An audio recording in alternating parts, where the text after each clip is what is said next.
የአፍባ ምስራቅ አማራ ቀጠና ሚኒሊክ ህዝብ ግንኙነት ኃላፊ አርበኛ አበበ ፈንታው ብልጽግና በዘመቻ አርበኛ አደማሊ የተገኘውን ድል ለማጥለሸት ሽንፈቱን ላለመቀበል የሄደበትን የስተት መንገድ በማስመልከት ጥብቅ መልእክት አስተላልፏል። አፍባ ሰሜን አማራ በላይ እዝ ሜጀር ጀነራል ውባንታ ባተ አንደኛ ኮር ያገዛዙን ጦር መደምሰስ ተሰምቷል። በሸዋ መራቤት ያውራጃ ደረ ወረዳ ሳላይሽ ከተማ ከ30 በላይ አማራዎች የደመራ በዓልን በማክበራቸው ብቻ ድብደባ እንደተፈጸመባቸው ተገለጸ።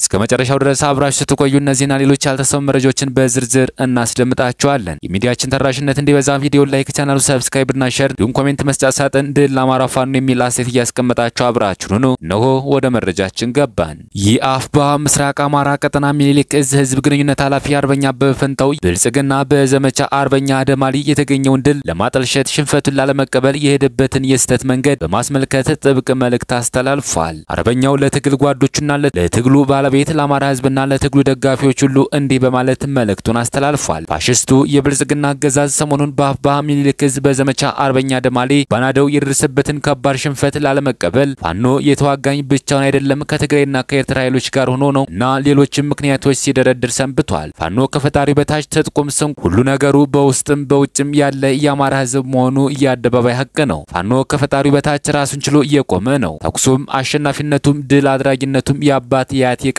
አያቶቹ በአጠቃላይ ሰሪቱ ነው። ነገር ግን አብይ አህመድ ሽንፈቱን ላለመቀበል ፋኖ ከትግራይና ከኤርትራ ኃይሎች ጋር ሆኖ ነው የወጋኝ እያለ በሚዲያ ሚሊሻዎቹ በኩል ሲያስለቅስ የሰነበተ መሆኑ ይታወቃል። የማልቀስ መብቱም የተጠበቀ ነው። ከዚህ ጋር ተያይዞም ፋኖ የወጋኝ ከትግራይና ከኤርትራ ኃይሎች ጋር ሆኖ ነው የሚለውን ልቅሶንና ወንጀላውን በሐሰት ፕሮፓጋንዳ ለማጀብ ምንም ፋኖ ባልተማረከበት ሁኔታ ሐራ መሬት እየተባለ ከሚጠራው ቦታ የጌታቸው ረዳ ቡድን አባል የሆኑ የትግራይ ተወላጅ ታጣቂዎችን በማምጣት ፋኖ ጋር ሆነን ስንዋጋ ወልዲያ ዙሪያ በመከላከያ ተማረክ ዲሉ በማድረግ ዛሬ መስከረም 22 2018 ዓ.ም ደሴ ከተማ ፋና ቲቪ ቀረጻ ያካሄደ መሆኑን ለማረጋገጥ ችለናል። ስለሆነም ፋኖ በብልጽግናው ቡድን በሐሰት ፕሮፓጋንዳና ወንጀላ እንዲሁም ሌሎች ምክንያቶች ቢደረድሩ የጀመረውን የአማራ ህዝብ የህልውና ተጋድሎ ለድል ከማብቃት የሚያደናቅፈውና የሚያግደው ዳችም ሁኔታ እንደሌለ ሊታወቅ ይገባል ሲል መልእክቱን አስተላልፏል። በሌላ መረጃ አፍባ ሰሜን አማራ በላይ እዝ ሜጀር ጀነራል ውባንታ ባተ አንደኛ ኮር ያገዛዙን ጦር መደምሰስ ተሰምቷል። የነበልባሉ ፎገራ ክፍለ ጦር በወረታ ከተማ በሰራው የታቀደ ኦፕሬሽን ከተማው ላይ የሚገኘውን ፖሊስ ጣቢያ ላይ ባደረገው የቦምብ ጥቃት 02 ቀበሌ መደበኛ ፖሊሶች ወዲያውኑ ሲሞቱ ህዝብን ሲያንገላቱ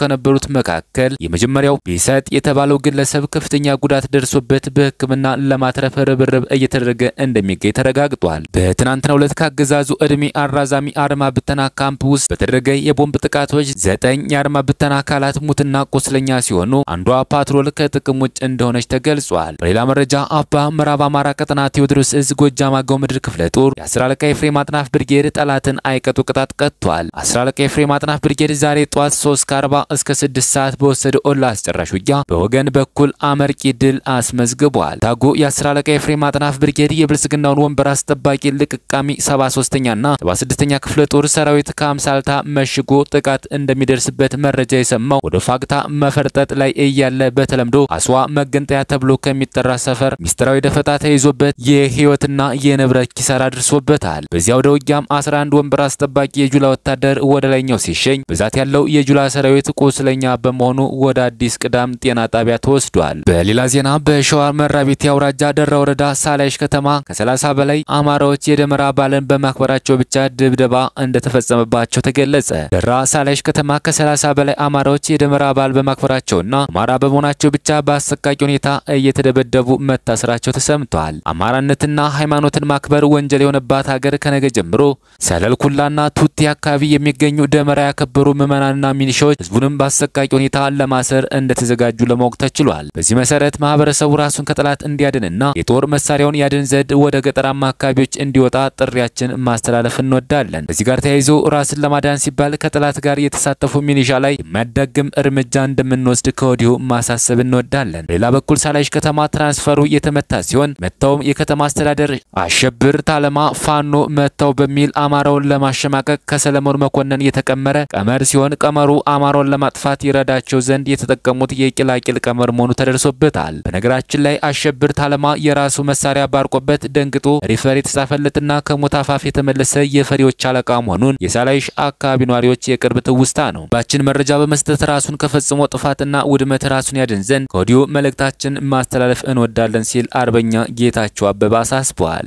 ለአየር ንብረት ለውጥ የማይበገር ኢኮኖሚ ለመገንባት የተጀመሩ ኢኒሼቲቮች ሊጠናከሩ ይገባል ሲሉ የፖሊሲ ጥናት ኢንስቲትዩት ዋና ዳይሬክተር አቶ ፍቃዱ ጸጋ ገለጹ። ለአየር ንብረት ለውጥ የማይበገር ኢኮኖሚ ለመገንባት የተጀመሩ ኢኒሼቲቮች ተጠናክሮ ማስቀጠል እንደሚገባ የፖሊሲ ጥናት ኢንስቲትዩት ዋና ዳይሬክተር አቶ ፍቃዱ ጸጋ ገለጹ። ኢንስቲትዩቱ ከዴንማርክ ኮፐንሃገን ዩኒቨርሲቲ ጋር በመተባበር በአየር ንብረት ለውጥ ሶስተኛ ዙር የዳሰሳ ጥናት ላይ ውይይት እያካሄደ ይገኛል። አቶ ፍቃዱ ጸጋ በወቅቱ እንደገለጹት ለአየር ንብረት ለውጥ የማይበገር ኢኮኖሚ ለመገንባት የተጀመሩ የአረንጓዴ አሻራ የአካባቢ ጥበቃና የተፋሰስ ልማት ስራዎችን አጠናክሮ ማስቀጠል ይገባል ብለዋል። የአየር ንብረት ለውጥ በዓለም አቀፍ ደረጃ ከባድ ፈተና መሆኑን አውስተው ኢትዮጵያ የአየር ንብረት ለውጥን መቋቋም የሚችል ኢኮኖሚ ከመገንባት አንጻር የሰራችው ስራ ምን እንደሚመስል የተለያዩ መስፈርቶችን በመጠቀም መረጃ መሰብሰቡን ገልጸዋል። ሶስተኛ ዙር የዳሰሳ ጥናት በ8 ክልሎች በአንድ ከተማ አስተዳደር በ40 ወረዳዎች ላይ መከናወኑን ጠቅሰው በጥናቱም ከ1900 በላይ ባወራዎች እንደተሳተፉ ጠቁመዋል። የአረንጓዴ አሻራ ኢኒሼቲቭ ተራቁቶ የነበረውን ሀገር በችግኝ መሸፈን እንደተቻለ በጥናቱ ተመላክቷል ብለዋል። ከኢኒሼቲቭ